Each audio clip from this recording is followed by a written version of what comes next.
President Trump ने fact बता दिया है और एंटायर वर्ल्ड को पता चल गया है कि इंडिया डेड इकोनॉमी है। तो भाई मर गया हो और लाश छुपा के रखी हो भारत सरकार ने, तो अब अगली मांग यही होनी चाहिए कि वो जो मृत पड़ी अर्थव्यवस्था है उसे सबको दिखाया जाए, क्योंकि अब तो भाई विपक्ष भी ये कह रहा है कि भारत डेड इकोनॉमी है। तो भाई साहब मांग होनी चाहिए कि हमारी डेड इकोनॉमी की जो पड़ी हुई लाश है, जो कब्र में बड़ी है, उसे निकाल कर लाया जाए। कहीं छुपा रखा है साहब आपने, हमारी मांग है अभी। अब ऐसे में वर्ल्ड इकोनॉमी के अगर हिसाब से हम बात करें, इमर्जिंग और डेवलपिंग एशिया के अंदर जो कंट्रीज हैं उनमें चाइना के बाद दूसरे नंबर पर इंडिया आता है। तो साहब आपके सामने है 30 टॉप इकोनॉमीज की बातें जो जीडीपी नॉमिनल के आधार पर हैं, उसमें इंडिया 5वें नंबर पर खड़ा है। इसके अलावा अगर हम परचेजिंग पावर पैरिटी यानी खरीदने की क्षमता के आधार पर बात करें तो इंडिया नंबर 3 पर खड़ा है। अगर लार्जेस्ट इकोनॉमी नॉमिनल जीडीपी के ऊपर अगर हम बात करें, 2020 में हम आकर के टिके इकोनॉमी में 7वें नंबर पर, 2025 में आकर टिके हम 5वें नंबर पर और 2030 में होंगे हम 3रे नंबर पर।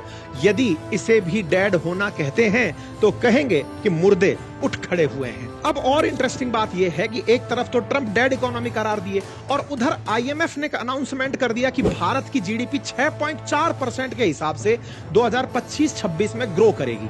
मतलब दुनिया के जितने भी देश हैं, चाहे चाइना हो, फिर अमेरिका हो, चाहे कनाडा हो, इन सब देशों से ऊपर तेज गति से ग्रो करती हुई इकोनॉमी अगर दिखेगी तो वो भारत की होगी।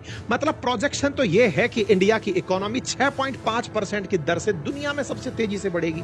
आंकड़े भी हैं, 29 जुलाई का आंकड़ा है कि इंडिया ने चाइना से ज्यादा फोन एक्सपोर्ट कर दिए इस साल। तो भाई साहब अमेरिका को हमने ज्यादा फोन बेच दिए, शायद डेड इकोनॉमी का प्रमाण होता हो।